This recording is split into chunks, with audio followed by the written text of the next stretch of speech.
विदर्भाची सांस्कृतिक राजधानी, शैक्षणिकदृष्ट्या विदर्भाचं माहेरघर अमरावती हे शहर आणि या अमरावती शहरामध्ये असलेलं PR पोटे यांचं BMS college group of institution आहे PR पोटेंचा।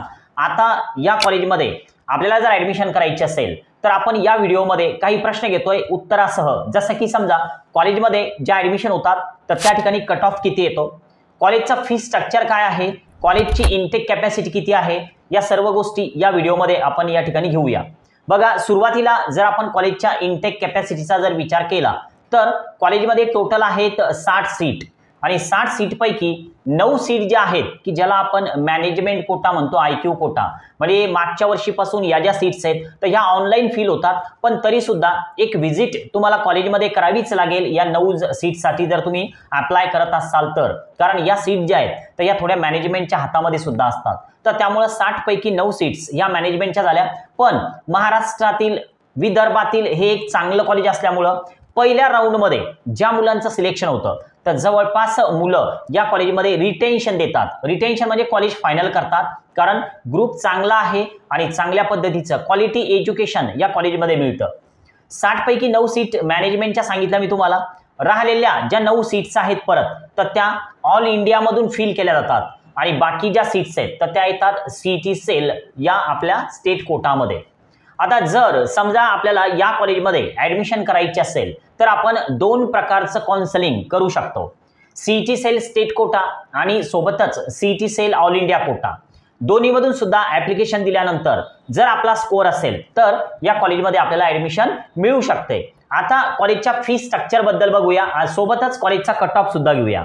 बघा, जर समजा आपण कॉलेजच्या फी स्ट्रक्चरचा जर का विचार केला तर मागच्या वर्षी म्हणजे हे जे आपलं काउन्सिलिंग प्रक्रिया संपली तर या प्रक्रियेमध्ये कॉलेजमध्ये ज्यांना पण सीट मिळाली तर स्टेट कोटामधून जर सीट मिळाली असेल तर 2 प्रकारचे DD काढावे लागायचे, डिमांड ड्राफ्ट, की जे आपण बँकेमध्ये जाऊन कॉलेजच्या नावानं काढत असतो।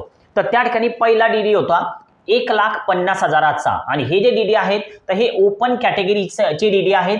स्कॉलरशिप हा विषय नंतर येतो, पण सुरुवातीला तर तुम्हाला 1,50,000चा पहिला DD की जो आहे PR Pote Patil college of medical science and Ayurveda Amravati या नावाचा दिसतोय आणि सोबतच दुसरा DD आहे 15,000 रुपयांचा, म्हणजे टोटल तुमचे 1,65,000 रुपये तयार असायला पाहिजे जर आपल्याला PR पोटे BMS कॉलेजमध्ये ऍडमिशन करायची असेल तर। ओपनची फीज आहे तर त्यामुळं जर तुम्ही SC ST या कॅटेगरीमध्ये येत असाल तर तुम्हाला स्कॉलरशिपची जी रक्कम आहे तर ती नंतर परत येणारच, पण तुमची अशी तयारी असायला पाहिजे।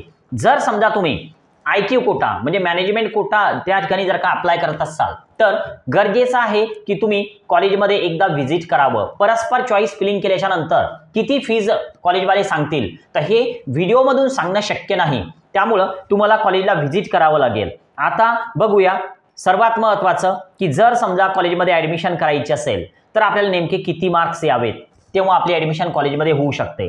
तर मागच्या वर्षी काय झालेलं होतं बघा, first round, second round, third round, fourth round आणि त्यानंतर सुद्धा स्टे वॅकन्सी राऊंड झाले। पण या कॉलेजमध्ये आपल्याला असं दिसून येतं की पहिल्या राऊंड पासून तर दुसरा तिसरा राऊंड पर्यंत बऱ्याच मुलांनी रिटेन्शन दिलेलं होतं। तर त्यामुळे आपण जो फर्स्ट राऊंड आहे तर त्याचा विचार करूया सुरुवातीला, कारण रिटेन्शन देणाऱ्यांचं प्रमाण खूप जास्त होतं। रिटेन्शन म्हणजे काय तर कॉलेज फायनल करणं, मिळाल्याबरोबर कॉलेजला रिटेन्शन देणं म्हणजे काय तर आम्हाला पुढचा राऊंड करायचा नाही, आम्हाला दुसरं कॉलेज घेण्याची इच्छा नाही, तर त्यामुळे तेच कॉलेज फायनल केलं। आता जर समजा आपण ST या कॅटेगरीचा जर का विचार केला तर ST कॅटेगरीसाठी जो कट ऑफ होता तर तो होता 282। व्हिडिओला सविस्तर बघा, मी काय बोलतोय हे जे कट ऑफ आहेत तर हे मी फर्स्ट राऊंडचे सांगतोय, यानंतर सुद्धा राऊंड झाले होते पण जास्त फरक पडलेला नव्हता। तर त्यामुळं एखाद्या मुलाला OBC मधून जर का 300च्या आतमध्ये त्या ठिकाणी ऍडमिशन झालेली असेल तर मी हा जो कट ऑफ आहे हा फर्स्ट राऊंडचा सांगतोय।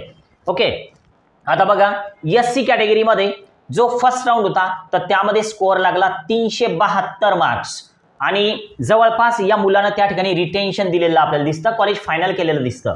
यानंतर VJ 381 आणि तुम्ही जर समजा NTB NTC NT-B मध्ये येत असाल तर 350 प्लस तुमचा स्कोर यायला पाहिजे.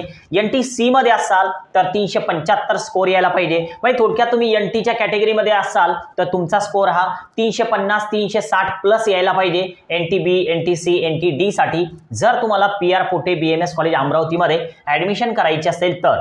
आता जर OBC मध्ये आपण असाल तर OBC साठी मागच्या वर्षी जवळपास 384 एवढा स्कोअर लागला आणि या मुलांना रिटेन्शन दिलेलं होतं.